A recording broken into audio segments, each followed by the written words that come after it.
안녕하세요. 개인 사업하고 있는 30대 중반의 여자입니다. 제가 장사에 소질이 있는 줄은 생각도 못하고 살았어요.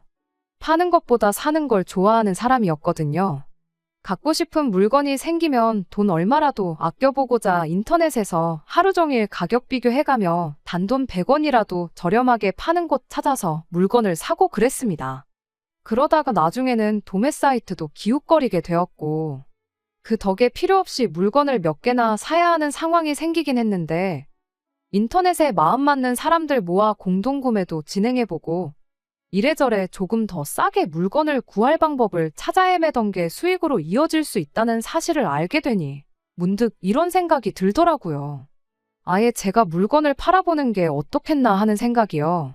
그렇게 100원, 1000원 아껴보겠다던 마음이 이왕 이렇게 된 거 돈 벌면서 쇼핑도 같이 해보자는 생각으로 바뀌게 되면서 회사 다니면서 부업 형식으로 인터넷 판매업을 시작하게 되었어요. 처음에는 제가 필요로 하던 물건들 위주로 장사를 시작했고 소소하게 용돈 정도 버는 느낌의 수입을 올리게 되었습니다. 그러다가 저희 어머니 생신을 맞아 준비했던 파티용품이 어버이날 기간과 겹쳐서 대박을 쳤어요. 그 물건 하나로만 거의 제 2달치 월급에 육박하는 돈을 벌게 되었습니다. 그리고 그때 제가 다른 사람들보다 물건을 고르는 눈이 탁월하다는 확신을 갖게 되었고, 그때부터 부업의 비중을 늘려갔죠. 자는 시간 쪼개서 본격적으로 장사를 하니 부업으로 얻는 수입이 본업을 뛰어넘는 순간이 오게 되었습니다. 그렇게 2달 정도 고민을 하다가 회사를 그만두고 내 사업을 한번 키워보자 결심을 하게 되었죠. 회사에서 단기 아르바이트식으로 사람을 뽑아서 쓰고 있었는데 그중에 정말 똘똘한 친구 한 명을 꼬셔 직원으로 채용해 본격적으로 사업을 확장하기 시작했고, 지금은 직원 2명을 두고 쓸 만큼 규모가 커지게 되었습니다. 지금은 사업이 어느 정도 자리 잡아서 이것저것 다 제하고 제 손에 한 달에 평균적으로 300만 원 정도 들어와요. 회사 다닐 때 월급하고 비교하면 거의 비슷한 수준에 회사에서 해주는 복지라든지 4대 보험 같은 거 생각하면 덜 번다고 봐도 무방한 액수긴 합니다. 마음 먹고 돈만 보겠다 하면 직원 1명 줄이고 제가 직접 발로 뛰면 되긴 하는데 돈보다 몸 편한 게 좋다 싶어서 그냥 이대로 하고 있고요. 멀쩡하게 회사 생활하면서 억대 연봉 받는 사람들이 요즘 엄청 많다지만 저는 이만큼 버는 것도 감지덕지라 생각하고 제 인생 즐기면서 행복하게 살고 있습니다. 제 자랑하려고 한 건 아닌데 쓰다 보니 사족이 조금 길었네요. 아무튼 그렇게 삶이 안정되고 나서 저도 결혼이라는 걸 하게 되었습니다. 남편은 제가 회사 다니던 시절부터 만나던 사람이었는데 안정적인 회사를 그만두고 망할지도 모르는 장사를 하느냐며 모두가, 심지어 저희 부모님마저도 뼈 빠지게 공부시켜서 서울에 있는 대학 보내고 서울에 취직도 시켜줬더니 힘들게 들어간 직장을 왜 그만두냐며 반대를 할 때 저를 응원해준 유일한 사람이었습니다. 회사 그만두고 본격적으로 장사를 시작했을 때 처음 몇 달은 계속해서 마이너스가 났는데 그때도 너 그럴 줄 알았다고 당장 회사 찾아가서 다시 받아달라 싹싹 빌라며 가족들마저 저한테 잔소리를 해댈 때 유일하게 남편만이 처음에는 다 그런 거라며 저를 믿어준 사람이었죠. 그때 고마운 마음이 너무 커서 결혼까지 결심하게 되었지요. 그런데 언제나 제 편이 되어줄 것만 같았던 남편이 결혼하고 나니 이렇게 돌변하게 될 줄은 생각도 못했습니다.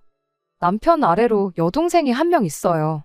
남편이나 저나 본가는 지방에 있다 보니 한참 결혼 준비할 때도 얼굴 한번 본 게 다였어요. 신우는 시부모님 밑에서 살고 있었다 보니 결혼하고 나서도 한동안은 얼굴 보고 지낼 일도 없었고, 남편 또한 신우에 대해서 그렇다 할 이야기를 한 적이 없어서 오히려 한가족이지만 이웃보다 멀게만 느껴지는 그런 신우였습니다. 남편한테 그토록 소중한 사람일 줄은 여태껏 생각도 못하고 살았어요. 저희 결혼 생활하고 1년 지나서 제 남동생이 저희 집에서 잠깐 머물렀던 적이 있었습니다. 동생 또한 저처럼 서울에서 학교를 졸업했고 취직은 저희 본가에 있는 회사로 해서 떨어져 살고 있었거든요.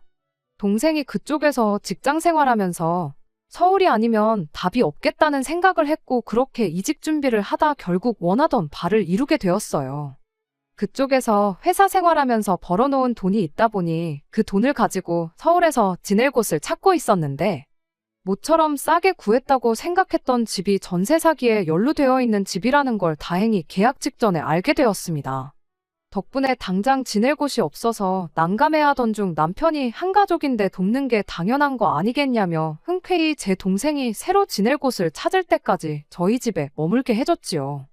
그렇게 동생이 저희 집에서 3개월 정도 더 지내다가 이사를 나가게 되었고요. 내 가족도 자기 가족처럼 따뜻하게 대해주는 그런 사람, 내 결정에 존중해주고 언제나 나를 응원해주는 사람. 남편에게는 늘 고마운 마음뿐이었습니다. 그리고 이듬해에 신우 또한 서울에 올라오고 싶다는 뜻을 내비쳐왔는데 남편이 제 동생에게 해줬던 게 있다 보니 저 역시 신우한테 당장 지낼 곳이 없으면 우리 집에서 지내도 된다는 말을 건네줬지요. 문제는 신우는 제 동생처럼 직장을 미리 구해놓고 상경한 게 아니었다는 데 있었습니다.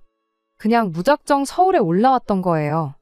제 동생이 저희 집에서 3개월을 머물렀는데 직장도 따로 안 알아보고 그렇게 반년을 저희 집에서 죽치고 있는 신우를 보니 이러다 평생 같이 살게 되는 건 아닌가 심히 걱정이 되더라고요. 그렇다고 제가 신우한테 직장을 알아보라고 한마디 하는 게 너무 오지랖 부리는 건가 싶기도 해서 아무 말도 못하고 그렇게 전전긍긍하고 있던 때였습니다. 남편이 주간 야간 비번, 이렇게 3교대 근무를 하는 일을 하고 있어요. 남편이 비번인 날에 퇴근해서 집에 오면 항상 집에는 아무도 없었습니다. 둘이 그렇게 놀러 다녔거든요. 신우가 저희 집에 온 지 얼마 안 되었을 때는 동생 서울 구경 시켜주고 싶어서 그러는 거구나 하고 생각했고 그래서 따로 아무 말도 안 했는데 맨날 비번인 날에 저렇게 둘이 놀러 다니고만 있으니까 제가 속이 다 답답하더라고요. 결국 참다 못한 제가 남편한테 아가씨 저렇게 둬도 괜찮은 거냐고. 놀러 다니는 것도 좋지만 몇 년 지나면 아가씨도 30인데 한 살이라도 어릴 때 직장을 구하는 게 유리하지 않겠냐 한마디 했죠. 언제나 제 편이 되어주던 남편이 그때 처음으로 저한테 불같이 화를 냈습니다. 지금 내 동생이 지 앞가림 못하고 있다는 말이 하고 싶은 거냐고. 제가 하지도 않은 말을 짓거리면서 혼자 열을 내는 꼴을 보니 자기도 알게 모르게 찔리는 게 있나 보구나 싶었죠. 남편은 네 눈에는 신우니까 생각이 없는 것처럼 보일지 몰라도 자기 앞가림 할 줄 아는 애라고 당장 돈 얼마 벌라고 고만고만한 회사 들어가라고 하는 것보다 더 좋은 조건으로 일을 할 수 있는 곳을 찾을 수 있게 도와주는 게 가족으로서 당연히 해야 할 일 아니겠냐고 입에 거품을 물면서 따지고 들더라고요. 그냥 걱정돼서 그러는 거라고 어떻게 무말을 하기는 했지만 남편이 처음 저에게 화를 낸 이유가 신우 때문이라는 게 계속해서 신경이 쓰이긴 했습니다. 그렇게 몇 달이 더 지나서였어요. 신우는 여전히 집에서 놀고 먹는 게 일이었습니다. 차라리 저희 일하는 동안 집안일이라도 도와줬으면 기특하기라도 했었을 텐데 집안일을 돕기는커녕 집을 어질러 놓는 게 일이었으니 아무리 남편이 제 동생한테 해준 게 있고 저한테 고마운 사람이라고 할지라도 저도 점점 인내심의 한계가 찾아오기 시작했지요. 부부싸움을 각오하고 남편하고 몇 번이나 신우에 대해서 이야기를 했어요. 남편도 듣다 못해 짜증이 난 건지 알겠다고 한 달 내로 동생 취직시킬 테니 두고 보라는 식으로 나왔지요.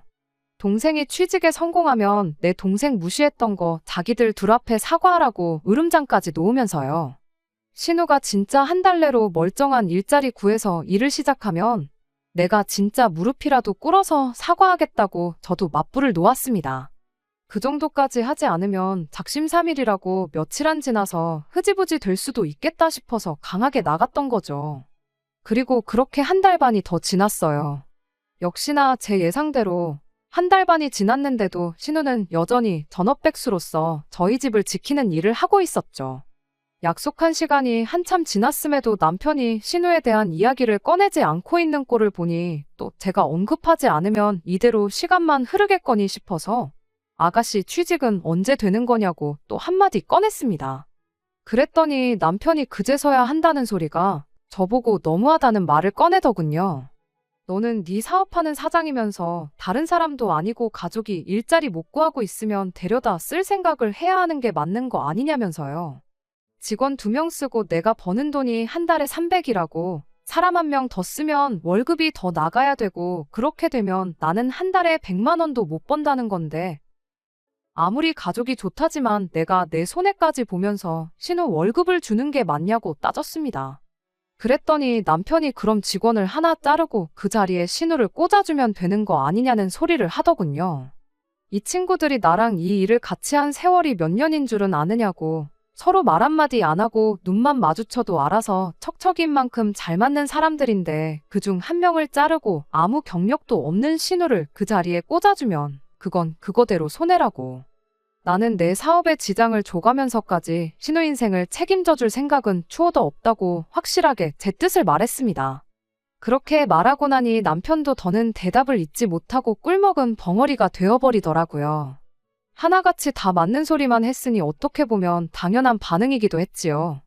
이야기 다 끝났으면 이럴 시간에 인터넷 뒤져보면서 신우 할 만한 일이나 찾아주라 말하고 저 혼자 방으로 들어갔습니다. 방에서 혼자 가만히 있으니까 남편이 신우 방문을 여는 소리가 들렸어요.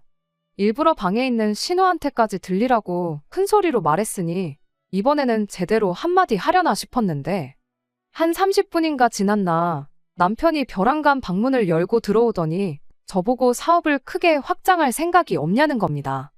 뭔 소리를 하는 건가 했더니 신우를 직원으로 쓰지 말고 동업자로 쓰라는 거예요.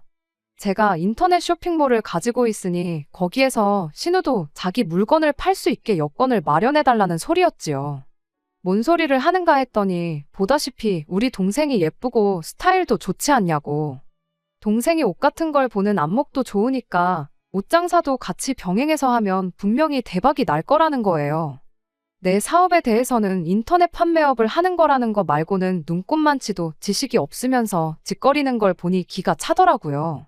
제가 주로 판매하는 게 파티용품이고 간간히 생활용품이나 인테리어 소품 같은 걸 추가적으로 팔고 있거든요. 그런데 난데없이 제 가게 분위기에도 맞지 않는 여성복을 거기에 팔라고 하니 어이가 없었습니다. 신우가 이쁘장하게 생기고 스타일도 괜찮은 건 사실인데 그거야 일반인들 사이에서 그나마 조금 나은 편이지 그렇게 대단한 미모를 가진 건 아니거든요. 제가 안 좋은 감정을 가지고 있는 신우라서 그러는 게 아니라 객관적으로 봐도 쇼핑몰 모델을 시킬 정도는 아니에요. 그리고 여성복이라는 게 유행이 생각보다 훨씬 더 빨리 변하고 어떻게 보면 재고 부담도 큰 장사인데 당장 돈 한 푼 못 벌어서 오빠가 가끔씩 사주는 옷 말고는 새로 사는 옷도 없고 그나마 가지고 있는 옷 어떻게든 돌려 입으면서 지내는 신우가 그때그때 유행을 캐치해서 좋은 물건을 고를 안목도 없다는 게 제 생각이었습니다. 그 정도로 부지런해 보이지도 않았고요. 남편한테 그렇게 동생한테 자신이 있으면 내 쇼핑몰에 기생할 생각을 하는 게 아니고 아예 신우 보고 가게를 하나 차려보라고 하는 게 어떻겠냐 한마디 해줬습니다. 그랬더니 남편이 그럴 돈이 어디 있냐며 일단 일도 배우면서 분위기도 파악할 겸 신우한테 기회나 한번 줘보는 게 어떻겠냐고 계속해서 저를 설득해 오더라고요. 보나마나 물건을 떼오려면 그만큼 자본이 필요한데 그럴 여유는 없으니까 저한테 어떻게든 신우를 떠넘겨서 묻어가려는 개수작을 부리고 있다는 게 다 티가 났어요.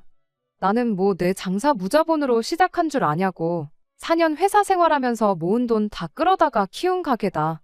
신우한테 정말 열정이 있다면 당장 편의점 아르바이트라도 구해서 자본부터 모으게 시키는 편이 낫지 않겠냐고 한마디 해주고 나는 신우 인생의 그 무엇도 책임져 줄 생각이 없으니 이 이야기는 그만하라고 딱 잘라서 대답을 했어요. 결국 남편과는 대판 싸우게 되었습니다. 신우만 우리 집에 안 왔더라면 연애할 때처럼 신혼 때처럼 행복하게 살았을 텐데 싶고 아무리 남편이 제 동생을 저희 집에 머물게 해줬다지만 아무 계획도 없이 상경한 신우를 집에 받아준 제 잘못이 아닐까 그렇게 생각하니 속상해서 눈물까지 나더라고요. 그런데 언제까지 우리 집에서 지내겠나 싶었던 신우가 그로부터 며칠 지나지 않아서 PC방 야간 알바 자리를 구했다며 밤만 되면 일을 하러 나가기 시작했어요. 아무리 생각 없는 신우라도 멀쩡한 오빠네가 자기 때문에 박터지게 싸우는 꼴을 보니 반성을 했나 싶었고 기특하기까지 했습니다. 왜 100번 못하는 사람이 어쩌다 한 번 잘하면 되게 감동적일 때가 있잖아요. 저한테 신우가 딱 그랬어요. 그렇게 꼴 보기가 싫었는데 그래도 정신 차리고 아르바이트나마 일을 시작하니 그동안 제가 너무했나 싶기도 해서 조금이나마 더 챙겨주게 되더라고요. 신우가 일을 시작한 이래로 저도 남편과 다시 사이가 좋아지게 되었고, 정말 신우가 열심히 자본을 모아서 뭔가를 시작하려 한다면 남편이 말했던 것처럼 제 쇼핑몰에 자리 하나 내주지는 못하더라도 어떻게 이쪽 업계가 돌아가는지 날 잡고 제대로 한번 알려줘야겠다 싶었어요. 야간 알바를 하다 보니 저 출근할 때도 집에 없을 때가 부지기수였는데 점심이나마 든든하게 챙겨 먹으라고 국이며 찌개도 끓여놓고 냉장고에 반찬이 부실하다 싶으면 급하게 반찬 가게에 가서 채워놓는 한이 있더라도 냉장고를 비워놓은 적이 한 번도 없었습니다. 그런데 뭔가 조금 그동안에는 눈치를 못 채고 있었는데 제 상식선에서는 이해하기 힘든 모습들이 언젠가부터 눈에 들어오기 시작했습니다. 신우가 출근한다고 나가는 시간은 저녁 7시쯤으로 항상 동일했는데 저녁 퇴근해서 집에 들어오는 시간이 엄청 랜덤했거든요. 제가 아침 7시면 출근을 하는데 보통은 신우가 그때까지 집에 돌아오지 않고 있었거든요. 일터까지 오며 가며 하는 시간이 있다고 쳐도 PC방 아르바이트를 무슨 집에서 2~3시간 거리에 있는 곳에 구하지는 않았을 텐데 일하는 시간이 길어도 너무 긴 게 아닌가 싶었어요. 저도 직원을 쓰는 사장 입장이다 보니 주 40시간 넘기는 게 그렇게 부담스러운데 심지어 신우는 밤샘 근무를 하는 야간 알바인데 하루에 12시간씩 주 5일 6일을 일을 하는 게 의아하더라고요. 그리고 언젠가부터 신우가 핸드폰도 최신 기종으로 바꾸고 옷도 비싼 걸 어디서 그렇게 사다 달라고 하는데 PC방 야간 아르바이트가 그렇게 돈을 많이 버는 직장이 아니라는 건 이미 상식선에서 알고 있는 내용이었고요. 한 번은 제가 출근하다가 웬일로 일찍 퇴근하는 신우를 마주친 적이 있었습니다. 멀리서 터덜터덜 걸어오는 걸 보니 그래도 밤새 일하는 게 피곤하긴 한가 보구나 안쓰러운 기분도 들었습니다. 신우 쪽으로 다가가서 이제 퇴근하냐고 말 한마디 걸었는데 신우가 눈이 아주 반쯤 풀려서는 그렇다고 대답을 하더라고요. 그런데 입에서 약하게나마 술 냄새가 나는 걸 느꼈어요. 얼른 들어가 쉬라 말하고 저는 출근하면서 혼자 곰곰이 생각에 잠겼죠. 이상해도 너무 이상하다 싶었거든요. 아르바이트 치고 일하는 시간이 너무 길기도 하고 갑자기 커진 신우의 씀씀이도 그렇고 PC방 알바를 하는데 새벽에 퇴근해서 술 한 잔 걸치고 오는 것도 말도 안 된다는 생각이 들었고요. 이 이야기를 들은 저희 직원 중 한 명이 그렇게 말을 하더라고요. 혹시 사장님네 신우가 PC방 아르바이트를 하는 게 아니고 어디 술집 같은데 나가고 있는 거 아니냐고요. 증거도 없이 그렇게 확신을 하면 안 된다는 거 알긴 하지만 그렇게 생각하니까 정황상 모든 게 딱딱 들어맞기 시작했어요. 갑자기 커진 씀씀이 하며 이해가 안 갈 만큼 긴 근무 시간에 야간에 일하는 것까지 말입니다. 물론 심증뿐이긴 했지만 그렇게 생각하니 정말 오만 가지 생각이 다 들더라고요. 저 혼자 고민해봐야 답도 없겠다 싶어서 결국 남편한테 이 이야기를 꺼내게 되었습니다. 그날이 아직도 생생하게 기억이 나요. 일 나가 있던 신우는 아직 퇴근을 하지 않아 집에 없었던 토요일 아침이었거든요. 정말 걱정돼서 신우 집에 오거든 신우까지 같이 해서 셋이 허심탄회하게 한번 이야기를 해보고 만에 하나 사실이라면 그만두게 설득이라도 해볼까 해서 꺼낸 말이었는데 남편은 제 말을 듣자마자 그동안 싸웠던 건 애교에 불과할 정도로 성질을 부리면서 화를 내기 시작했어요. 너는 애가 정신 차리고 일을 하고 있는데 이젠 열심히 하는 애한테도 지랄이냐면서 할 말 못할 말 다 꺼내가며 저한테 쏟아붓기 시작했습니다. 네가 봤냐, 증거 있냐 하면서 열을 내는데 말씀드렸다시피 저도 심증에 불과했다 보니 딱히 말을 잇지 못하고 있었어요. 그러던 중에 때마침 신우가 집에 들어왔지요. 집안에 흐르는 분위기가 이상하다는 걸 신우도 느낀 건지 현관문에서 신발도 못 벗고 저희들 눈치만 보고 있었는데 저한테 화를 내던 남편이 너 이리 좀 와보라고 신우를 불렀어요.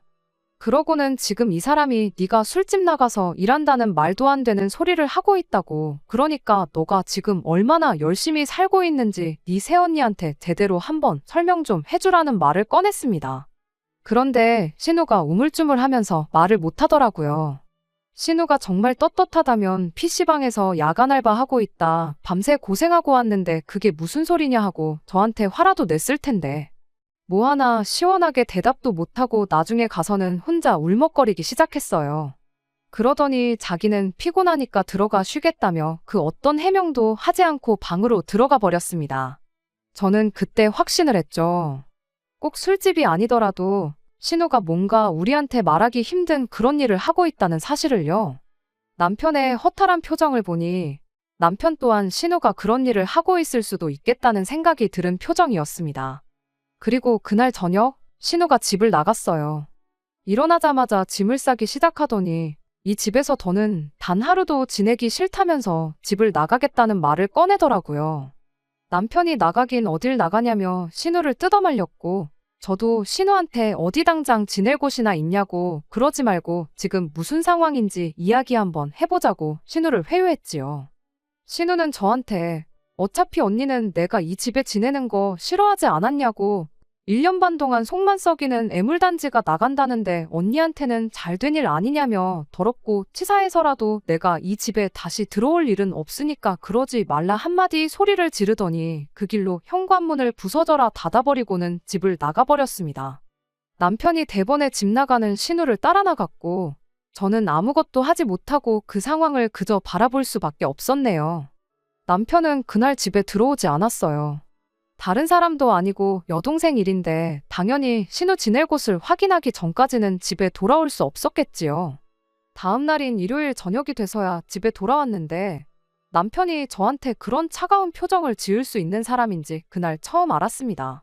아무리 제가 그러자고 했다지만 두어 달 정도 지낼 줄 알았던 신우를 1년 반 동안 생활비 한 번 받지 않고 지내게 해줬는데 신우 일자리 구하라고 했던 것도 신우 좋으라고 꺼낸 말이지 어디 저 좋으라고 했던 말이었겠나요.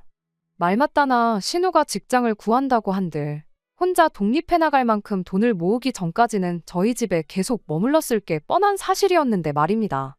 그런데 앞만 봐도 신우가 술집 나가 일하는 것 같아서 그렇게 돈 벌 바에 얼마든지 더 지내도 좋으니까 정상적인 일자리 구하라고 한마디 충고해 주려던 게 이렇게 큰 잘못인가 싶어서 저도 억울했어요. 그렇게 내 동생 집에서 내쫓아버리니까 속이 다 후련하냐고 따지는 남편한테 참다 못해 저도 한마디 했어요. 그럴 거면 이혼하자고요. 이혼해 줄 테니까 동생 다시 집으로 불러와서 나 말고 세상 가장 소중한 동생 품에 끼고 살라고 말이죠. 한참 열내던 남편도 이혼하자는 말을 들으니 정신이 퍼뜩 들었나 봐요. 그제서야 저한테 이게 이혼까지 할 일이냐며 동생 일이라 자기가 너무 흥분했다고 미안하다고 사과를 해오대요. 만약에 거기서도 이혼하자고 맞불을 놓았다면 진짜 이혼해야겠다 그런 생각을 하고 있었는데 막상 또 싹싹 빌면서까지 미안하다고 사과를 하고 있는 모습을 보니 저도 점점 마음이 누그러지기 시작했어요. 이내 평정심을 되찾고 남편과 다시 이야기를 나누기 시작했습니다.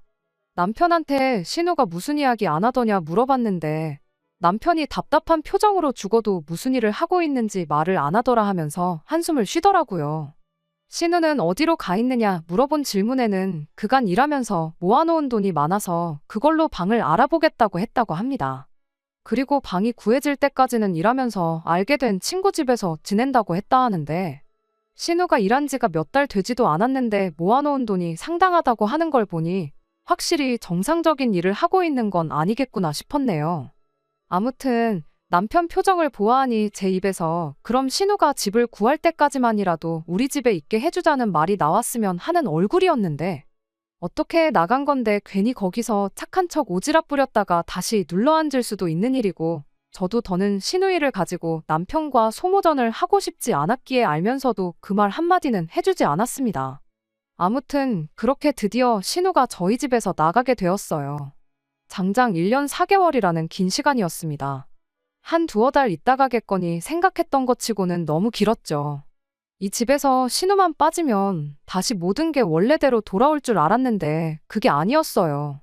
그 긴 시간 동안 신우가 저희 집에 머물면서 그냥 조용히 있다 간 게 아니었으니까요. 신우 때문에 남편과 싸운 게 몇 번이고 남편 입에서 평생 나올 거라 생각했던 적 없던 말까지 들었으니 이미 지칠 대로 지쳐버린 것 같아요. 아직도 남편은 저녁만 되면 신우한테 지낼 곳은 구했는지 밥은 먹고 다니는지 전화를 하고는 합니다. 그거 듣고 있는 것도 고역이에요. 이런 일은 보통 시간이 약이라고 시간이 해결해 준다고들 하는데 과연 시간이 지난다고 이런 제 마음이 나아질까 싶네요. 안녕하세요. 작년에 기생충 마냥 눌러앉았던 신우 때문에 골머리 앓고 있다던 사연을 보냈던 쓰니입니다. 시간이 해결해 줄까 의문이었는데 정말로 시간이 모든 걸 해결해 줬어요. 지금은 골머리를 썩기는커녕 그렇게 개운하고 후련할 수가 없습니다. 신우가 그렇게 집을 나가고 나서 한 달 정도 뒤에 혼자서 살 집을 구하게 되었어요. 동생 걱정에 잠도 제대로 못 이루던 남편이 신우가 집을 구한 이래로 그렇게 뻔질나게 신우네를 드나들었죠.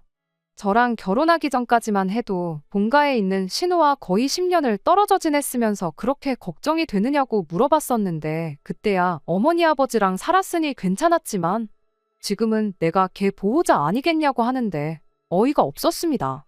백번양보에서 신우가 집안의 늦둥이라 나이차가 10살씩 난다면 이해라도 하겠지만 신우가 한두 살 먹은 애도 아니고 곧 30을 앞두고 있는 다 큰 어른인데 보호자 타령을 하고 있으니 말입니다. 왜 이제 와서 오빠 노릇을 하려고 드는지 도무지 이해가 가지 않았죠.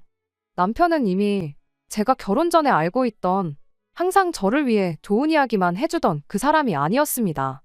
남편이 비번인 날은 남편 얼굴도 보기 힘들었어요. 신우한테 가 있느라 퇴근하고 오면 집에 있는 법이 없었죠. 정작 신우는 아직도 지 오빠한테 자기가 무슨 일 하면서 밥 벌어먹고 있는지 말도 안 해주는데 말입니다. 아무튼 그렇게 신우가 집에서 나간 지도 반년 정도 지난 어느 날 시댁이 아주 뒤집어지는 사건이 하나 터지고 말았습니다. 애인도 없는 신우가 난데없이 임신 3개월이라는 사실을 알게 되었거든요. 당연한 소리겠지만 애 아빠가 누군지는 모른답니다. 애인은 없었지만 만나는 사람은 참 많았나 보네요. 아빠가 누군지도 모르는 아이를 신우 능력으로 어떻게 키우겠나요? 이런 말 하기는 뭐하지만 더 늦기 전에 병원이나 알아보는 게 상책이다 싶었는데 남편이 그건 있을 수 없는 일이라며 반대를 하고 나왔어요. 시댁 종교적인 문제도 있고 뭐 이래저래 이유가 있다는데 다른 사람 일이면 종교고 뭐고 당장 인생이 걸린 일인데 다시 생각해보라 뜯어말렸겠지만 신우 일이다 보니 저도 더 이상 거기에 관심 주기도 싫었고 신경 쓰기도 싫었습니다. 알아서 한다니까 알아서 잘하겠거니 생각하고 말았어요. 신우 인생이 꼬이는 거지 제 인생이 꼬이는 건 아니니까 아무 문제 없다 싶었죠. 그런데 꼬여버린 건 신우 인생뿐만 아니라 제 인생도 같이 꼬이고 있었습니다. 한참 밤늦게 꿈나라를 헤매고 있었는데 현관문이 닫히는 소리의 순간 깜짝 놀라서 잠에서 깼어요. 그 야심한 새벽에 누가 찾아올 리가 없었으니 무서워져서 남편부터 깨우려고 했죠. 그런데 제 옆에서 자고 있어야 할 남편이 없더라고요. 부랴부랴 방 밖으로 나왔는데 남편은 집안 어디에도 없었어요. 현관문 신발장에 있어야 할 남편 신발이 없는 걸 보고 제가 들었던 현관문 닫히는 소리가 남편이 나가면서 낸 소리라는 걸 알았습니다. 남편한테 야밤에 어딜 나간 거냐고 전화를 걸었는데 남편이 한다는 소리가 신우가 지금 딸기가 먹고 싶다고 했답니다. 그거 챙겨주러 가는 거라고 하는데 어이가 없더라고요. 한여름 야심한 그 새벽에 어디 가서 어떻게 딸기를 구하려나 싶었던 것보다 이젠 하다못해 애아빠가 누군지도 모르는 임신한 신우 먹떡까지 챙겨주는 꼴을 보고 있자니 꼴값도 그런 꼴값이 없었고 한숨조차 나오지 않았어요. 신경도 쓰기 싫어서 다시 잠을 청했는데 1시간쯤 지났나? 이번에는 제 핸드폰에 문자가 오는 알림 소리를 듣고 잠에서 깨게 되었습니다. 이 야심한 밤에 어떤 인간이 문자를 보내는 건가 짜증이 났는데 신우 혼자 살고 있는 동네 근처 편의점에서 제 카드로 6만 원이 긁힌 카드 사용 내역 알림 문자였어요. 이 인간이 신우 먹떡하는 거 챙겨준다고 나가면서 제 지갑을 뒤져서 신용카드를 가지고 나갔나 보더라고요. 어이가 없어서 다시 남편한테 전화를 걸었는데 카드 쓴 거 가지고 잔소리 들을까봐 그런 건지 도통 전화를 받을 생각이 없어 보였습니다. 그리고 아예 그날은 집에 들어오지도 않았고요. 정말 어디 가서 말하기도 뭐한 일이라 그간 누구한테도 이야기한 적 없었거든요. 그런데 제 표정이 엄청 어두웠나 봐요. 직원들이 저한테 요즘 무슨 일 있냐고 요 근래 웃는 모습을 한 번도 본 적이 없다며 걱정스레 저한테 말을 건네더라고요. 그리고 그때 처음으로 신우 집 나가고 나서 남편이 보이는 이상행동들에 대해서 처음 타인에게 털어놓게 되었습니다. 그런데 신우가 혹시 술집 나가는 거 아니냐고 물어봤던 그 직원이 이번엔 이런 말을 꺼내더군요. 혹시 신우분이 가진 아이가 사장님 남편분 아이인 건 아니냐고요. 그때는 직원한테 엄청 화를 냈어요. 무슨 말도 안 되는 소리를 하냐고. 남편 때문에 내가 스트레스 받고 있는 건 사실이지만 방금 그 이야기는 선 넘었다고 두 번 다시 그딴 소리 하지 말라고 했죠. 직원도 자기가 말도 안 되는 소리를 했다며 죄송하다고 사과를 했는데 사실 저도 그 생각을 안 해본 건 아니거든요. 신우 인생을 그렇게 걱정해주는 사람인데 더 늦기 전에 병원부터 알아볼 생각을 안 하고 저러고 있나 싶기도 했고 그때 이런저런 생각하다가 남편이 저희 집에 있을 때부터 쉬는 날마다 항상 신우랑 놀러 다녔던 것부터 신우가 집 나가고 나서는 매일같이 신우 집에 뻔질나게 드나들던 거 그런 거 생각하니 혹시나 그런 건 아니겠지 생각했던 적이 있었어요.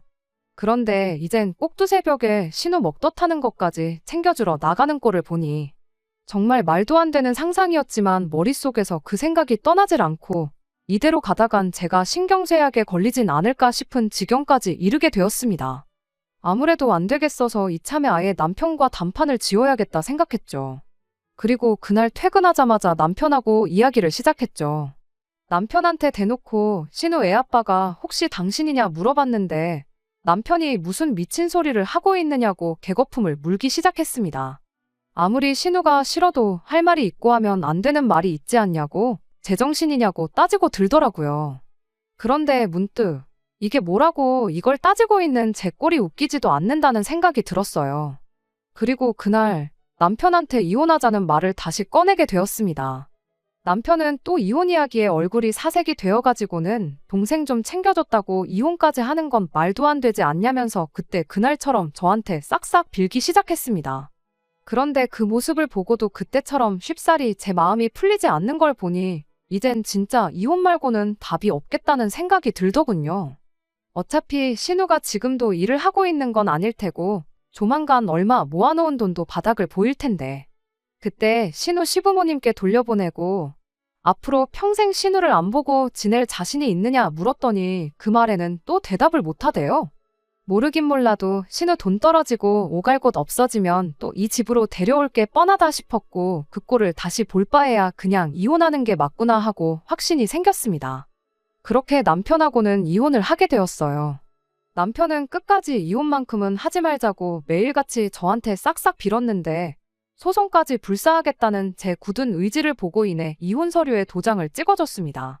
이제 와서 후회되는 건 그때 신우 집 나갔을 때 이혼 이야기를 꺼냈었을 때 그때 남편을 용서해주는 게 아니라 확실하게 갈라섰다면 적어도 이런 더러운 생각을 할 일도 없었을 테고 몇 달이나마 덜 스트레스 받았을 텐데 신우만 없으면 모든 게 해결될 거라 안일하게 생각했다는 데 있어요.